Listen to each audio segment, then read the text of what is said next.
Besom Ben Stories by Edwin Waugh, narrated by Malc Cowle. Besom Ben and his Donkey, Chapter 1. Who'll buy my besoms? Besoms fine and new, fine heather besoms, better never grew.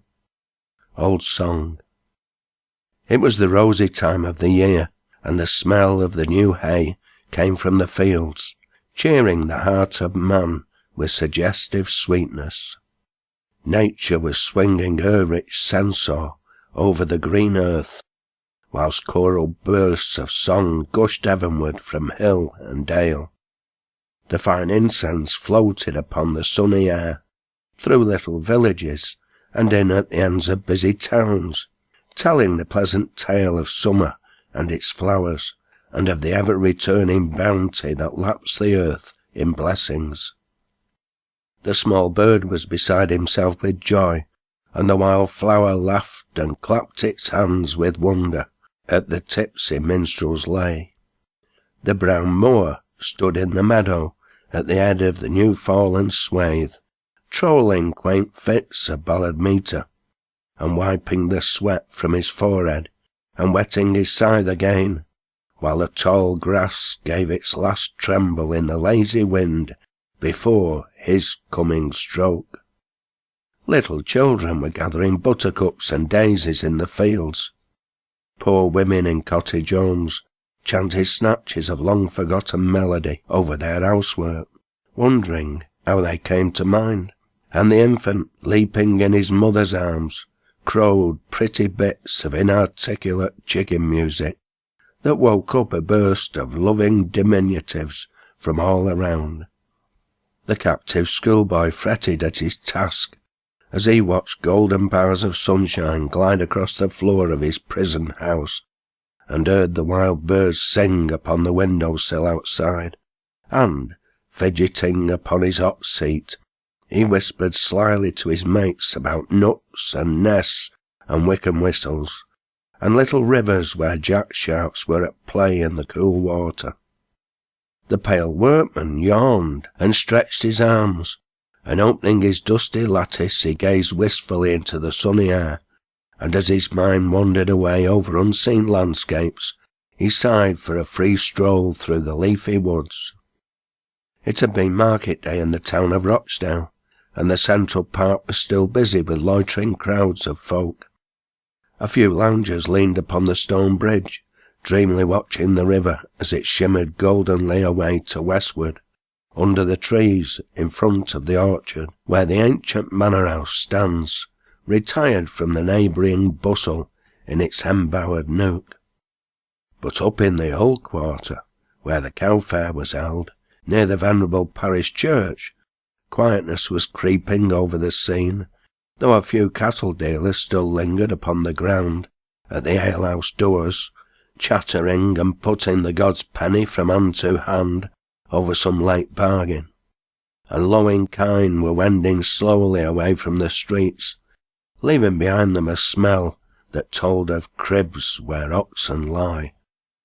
Evening was coming on, and country folk had begun to saunter away homewards, but down in the heart of the town, late wassailers were gathering around their ale, and roaring fun rose higher as the day declined, whilst old folk in quiet streets sat smoking at their cottage doors, with children about their knees, enjoying the balmy summer evening. The sun had just begun to dip his golden rim behind the Birtle moors, as a jackass and its driver stopped in front of an old alehouse called the Beehive on the northwestern edge of the town. The driver was a simple moorland fellow, well known among the hills and dales of Scotland by the name of Besom Ben, from his occupation, which was the manufacture of linged brooms for sale in the towns and villages around. He was a short, square-set man, about 30 years old. The first glance at him told that he was sound as a roach in constitution, and hardened by habitual exposure to all sorts of weather. His hazel eye was bright as a ferret's, and he had a hungry look, as if he was accustomed to clear his plate at dinner time before he had eaten enough. There were no symptoms of indigestion about Ben. He was as keen-bitten as a starved ostrich. The curly flaxen hair that thatched his bullet pate was covered with an old felt billycock, with a short pipe stuck in the band of it. His coarse linen shirt was whole and clean enough to suggest that there was somebody at home who kept him in tidy trim, and it was wide open at the neck, leaving his brown breast bare to the skies. There was a wild, sweet, heathery freshness about him from top to toe. The most remarkable part of his dress was a slack, short jacket or singlet with sleeves. The front of it was of undressed calfskin, with the hair outside. His feet were sheathed in a pair of clinkered ankle jacks, as heavy and nearly as hard as iron. The rest of his outer clothing was of stout fustian, soundly patched here and there. It was easy to be seen that he was a man who had plenty to do to make both ends meet, but there was a cheerful expression upon his tanned face that told a pleasant tale of good health and a contented mind. "Whoa, Dimple," said Ben to his donkey, as they came in front of the beehive. "Whoa, owd lad, just an odd gel with Billy, and then we and be off home like red shanks. Here," continued he, lifting a bucket of water which stood by the door, "sup, owd bread, it'll make thy year curl." Then, setting the bucket down again, he walked slowly towards the alehouse door. Hesitating upon the step, he scratched his head thoughtfully, and turned back again. "Let's see," said he, looking into the panniers. "I'd better reckon up afore we goin any further. There'll be wigs upon green if there's aught wrong when I get home." And then, slowly turning over the things he had bought in the town, he began. "A pair of clogs and 2 ounces of bacca, that's right. £5 of brisket at 4pence halfpenny, and £2 of brown soap. Aye, and a bit of nice beef too it is. Owd Bowser's like one at better end of butcher's. Owd, I'll put soap into these clogs, or else I bet he'll happen be slapping it into pon with beef, the same as Mally Yebbers did when who stewed a pound of short eights inside of cow yed for churn supper. The old lass had forgotten to take 'em out at the head when who come from town. Now then, let's see again. A pound of 4pence halfpenny sugar, aye, a pound of tallow candles, fro old Jewison's, and 2 blue pitchers. One of 'em's cracked, I see. Well, come, 1/2 gallon of mussels and a quart of Fabry. I wonder what mack of a pie Fabry and mussels would make. It'd be summat like the raisin pudding at our Mal made with bull bones in it. Hello, mother, says little Jerry. What dun you call this? Why, it's a raisin, said Mally. Get it into thou. Well, said Jerry, holding it upon th' end of his fork, I never seed a raisin with a tail on afore. Come, I think I've reckoned all up now. Oh, nay, there's 2 ounces of milk and water-coloured yarn, and a penn'orth of powder blue, and an ounce of snuff for me grandmother, and 2 ha'porth of treacle toffee for childer. Aye, I've those in me pocket. All right. Now then, let's reckon me brass up. 4 shilling for eggs, and 5 and 3pence for besoms, and a shilling and a pint of ale from Mrs. Cherrick at bottom at Packer for a burn of nettles. I'm always sure of a pint and a bit of cheese and bread at that shop. Then I get 6pence from landlord at Thaymen Corner for a bundle of sanctuary and some mountain flax, and 6pence for stuffing a mowdy warp, that's a mole, for Dan at the Gowden Ball. Well, I've 3 and 9pence halfpenny left in brass besides stuff. Well, come, fold a diddle I do, that's no such an ill do for a besom maker. I think it'll ston her, Jill.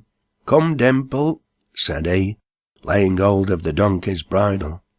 An odd tot out brid, and then, hey up for Lobden Moorside. He was drawing the donkey up under the window, where he could see it from the inside, when an old acquaintance came up, wheeling an empty barrow. "Hallo, Ben," said he, dropping the barrow. "How art her?" "Crisp as a new polled lettuce, dripping with well water," replied Ben. "Wilt have a gill ale?" God bless thee, Ben," answered he. "Where dost go to school to? For I talks like an angel. I'm as dry as smithy smudge." "Bring thy throttle this gate on then," said Ben, and away the two cronies went into the beehive. In about a quarter of an hour, Ben came trickling out at the door again, singing to himself with an air of careless ease, and well he might, for his conscience was free from all wilful offence. His wants were simple, and his cares were few, and the sunshine of peace warmed his honest heart. It is true he lived near the ground like a field mouse, but Ben was contented with little and canty with mair. A freeman of the mountain solitudes, he loved his native wild, and nothing could tempt him from it to dwell among the bustle of great towns. Lobden Moorside and the quiet folds of Scotland were a heaven on earth to him, and his main hope in this world was to live decently among his neighbours in the nook where he was born, and be buried at last in the graveyard of the old chapel at Whitworth, where his four elders lay. Ben came singing out at the door of the beehive, and giving Dimple a quiet switch on the crupper, they toddled away together up the road towards Spotland Bridge. About half a mile on, he had to pass another alehouse, and as he drew near the place the sound of a fiddle greeted his ears. Now Ben was of a musical turn, and when he heard the strains of the trembling string, it stirred his nature with delight, and he stopped his donkey. "Whoa, Dimple," said he, "does ye not? God bless that merry bit of timber.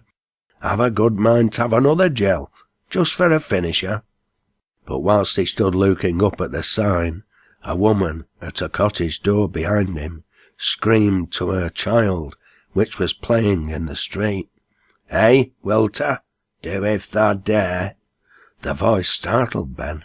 He whisked round and stared at the woman. "By Guy," said he, wiping his forehead with his sleeve, "I thought that were our Betty. Just same sound. It made me years stand straight up. Come, Dimple, let's be hutching a bit nearer home." And away they paddled down the brow towards the bridge, which crosses the river Spodden in the hollow. Near the bridge, Ben left the main road and turned up a green lane. It was hemmed in by old sprawling hedges, thickly clothed in the wild luxuriance of the season. A rambling fretwork of many patterned foliage, pranked all over with floral prettiness, the rich overflow of nature's festal cup of beauty. A posied crowd of edge plants were gathered there at the year's great holiday. Thyme and mint and mugwort, docks and sorrel and nettles, and cotton-flowered thistles, the purple privet, the tall proud foxglove with its gaudy bell, the wilding rose and yellow agrimony, the solemn dark crimson tinted hound's tongue, and the little blue forget-me-not, burdock and the lilac-coloured mallow, and the pretty harebell with its trembling pendant cup, the golden-flowered broom, beautiful crest of old Plantagenet kings, and the scarlet pimpernel that shuts its flower at noon and tells the watchful farmer what sort of weather's in the wind. Trailing honeysuckles with their creamy sweet-scented flowers, and the rambling bramble with its small white rose and gauzy satin frill, the fairy's nightcap peeping out prettily upon long flexile sprays, and here and there a thick-leaved tree growing by the lane-side hung over all its friendly robe of green. Twilight, that dreamy charm of our English summer, had almost imperceptibly begun, though the sky was still grand with the splendour of the sunken sun, and a lingering tinge of golden light suffused the evening air. Midges were dancing in mazy swarms above the pathway, those gauzy tribes of winged dust that fan their little patch of sunshine for an hour or two and die. They seem wild with delight, now rising and falling in spiral whirls, now swayed to and fro by the sighing wind. Poor flutterers on the skirts of life. One cold breath, and all your dainty world of aerial glee lies low. O inexhaustible nature, whose remotest bounds throb with being's ceaseless flow, and with beauty, whose world-wide empire never wanes, how mysterious thou art. The throstle was singing his loud carol with unfired glee. Dusky bats darted to and fro in vivid, angular flight, and the unloaded bee was buzzing homeward, pleased with his day's work, like poor Ben, as he sauntered down the lane in the wake of Dimple, easy at heart and lightly touched with the finger of fatigue. Ben felt more at home as he got farther away from the town. He'd been born in the eye of nature, and he loved her truly, though he hardly dreamt that he did so. As he went along the quiet lane, a childlike sense of gladness grew stronger and stronger in his simple heart, and he drew his breath more freely as the buzz of the village in the hollow died upon his ear. Before he had got many yards into this green cloister, he took a match from his pocket, and, striking it upon a ragged stone, he lit his little pipe, and then meandered on after the donkey again. Dimple paced lazily from one side of the path to the other, tasting first one, then another patch of grass that cushioned shady spots of the old lane with rich emerald. Ben brought up the rear, with wandering steps and slow, easy and idle as a schoolboy dreaming in the summer woods, switching at the dogberry bushes on the hedge, and crooning scraps of old minstrelsy in fitful gushes, like a bird that must either ease its heart by song or die of pent-up pleasure. He stopped at the edge side, plucking the wild roses for the children at home, and singing, "The child cries in the cave there, the cake runs in the oven, the cow moves in the milking gap, bit late to the moon." "Come up, Dimple," said Ben, tapping the donkey with his whip-handle. He said this more from habit than from any desire to worry the poor brute, for they were good friends. In fact, Ben, rough as he looked, had a warm side for almost everything that lived, and his donkey understood him very well. Dimple knew that the day's work was done, and somehow guessed from Ben's way of going on that it had been satisfactory. So when Ben said, "Come up," it merely answered by an extra frisk of the tail, and 2 or 3 rather livelier steps forward. But the instant that he stopped at the hedge again, and began to sing about hearing the drums and the trumpets sound in the wars of High Germany, Dimple turned aside and began to crop the grass as before. And when Ben turned around and saw the donkey thus engaged, he went and patted him on the neck and said, "That's right, Howbred, get a bit of green meat into thou, while I have a reach of bacca." And Dimple pricked his ears and whisked his tail, and gave a playful snap at the leg of Ben's trousers, by way of acknowledging his kindness. "Stop," said Ben, looking into the panniers. "Let's be sure it all's right again. If our Betty finds out wrong, who'll be for powering me with a rolling pin or some lumber? Let's see." And once more he turned over the things he had bought that day. Clogs and soap, brown sugar and bacca and beef, right again. 2 blue pictures. I was catchy about one of them being cracked, old lad. I've a good mind to lay that on thee, Dimple. And then there's Fabry and powder blue and yarn and 2 ha'porth of toffee and candles and mussels. Aye, oh, and there's snuff. None of Dolly's takes snuff, too. What's an ounce of snuff a week, said Nan, for a woman that's giving silk? Come, I think all's right and square. Right as a hartshorn. That is an acorn. Folded diddle-I-do.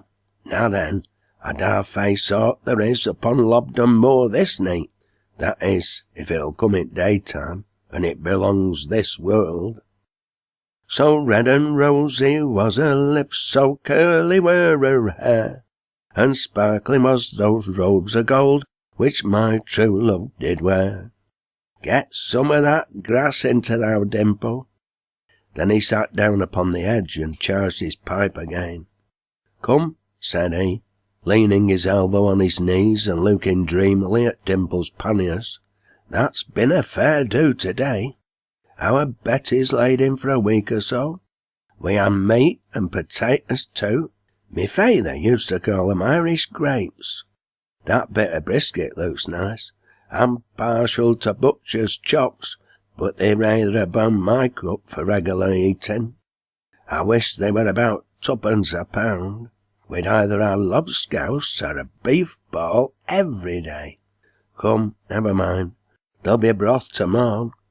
We'll like that, and plenty of pot yarbs in 'em, and stars at top, winking at one another like fun, and as close together as herring in a barrel. I don't like to see 'em when they're so far asunder at they han to shout to one another, like folk that's lost on a wild moor in a dark night.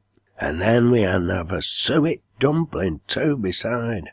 I call that a gradely good do. Right. Ta-ra-la-la-la-la-la-dee-o. Right. Ta-ra-la-la-la-la-la-do. And then he began to sing again.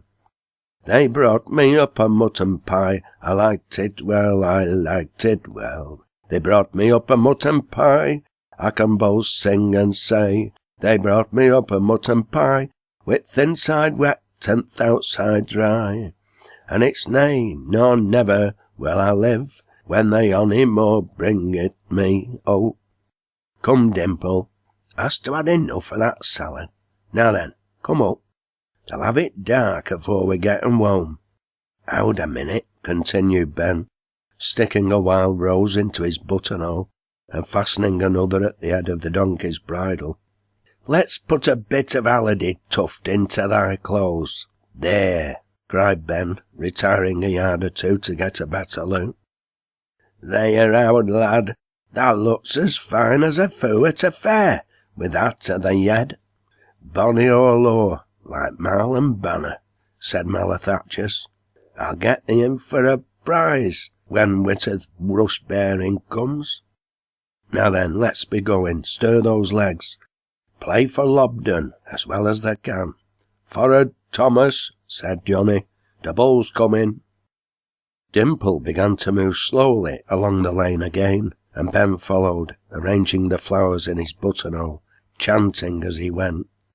As I was walking down by yon green gardens, all on a summer's evening clear, it's there I met with a beautiful damsel, lamenting for her shepherd dear.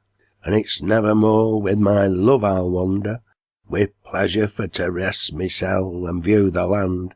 And it's nevermore. Here, a turn in the lane brought Ben in sight of an old woollen mill, at the foot of a wooded steep, on the top of which the quaint gables of a little hamlet peeped through the trees. The mill stood in a secluded spot by the lane side. All the workmen had gone home, except Twitchell and old Rip Rap and little Enoch of Yemser Swivers at the Lung Rindle. The last bag of a load of wool lay at the front door, and Enoch was preparing to fasten the hooks to it. The other two were in the top room winding up. When Ben came in sight of the mill, he stopped and said, "Hallo, what am they agate at Thowd Mill? Oh, I see, they're getting wool in. Little Enoch's rooting about the door, yon. Come, I'll have a bit of a do with those lads. They're always playing me some macamarlocks, prodigal divils, but I'll serve 'em out an odd time. Come up, and on he went, pretending to fettle his whiplash and singing louder than before. And she did laurel wear, and she did a laurel wear. Come up, Dimple, he hasn't seen us yet, and he chanted still louder. Sing, blow the winds, I-oh, sing, blow the winds, I-oh, clear away the mountain dew, and blow the winds, I-oh. As he drew nearer the mill, Enoch caught the sound of his voice, and whisking round he cried out, "Hallo, Ben, is that thee? Where to for?" "Where should I be for? But home at this time o' night. I've a good way to go, thou knows." "What's all thy hurry? If thou wait about 10 minutes while we are done, I'll go with thee as far as Yelly Hall." "Well, I don't care, but I'm dry. Can't I get a sup of ale, think'st? "Aye, can I, and soon too." "Where?" "The Tobe's Yed." "That's the Talbot's Head." "It's a great way." "Naughty, I can be there and back in under 10 minutes. "Well, nip up for a quart. They and lend thee a pitcher. And dunna thee go and sup it upon road now. I know what a drunken throttle is. It's no conscience. Now, be slippy. I'll hoot this bag up for thee while thou'rt off." "Honour bright, owd lad," said Enoch. "Now, mind tha fastens the hoots well, and then there's naught to do but give rope a bit of a wag, and call out, 'Wind up,' and away it'll go." "Get off with thou," said Ben. "Dost thou think I've no wit?" "Well, I'm no but spoken, thou knows," as he ran off for the ale, with his teeth shooting water.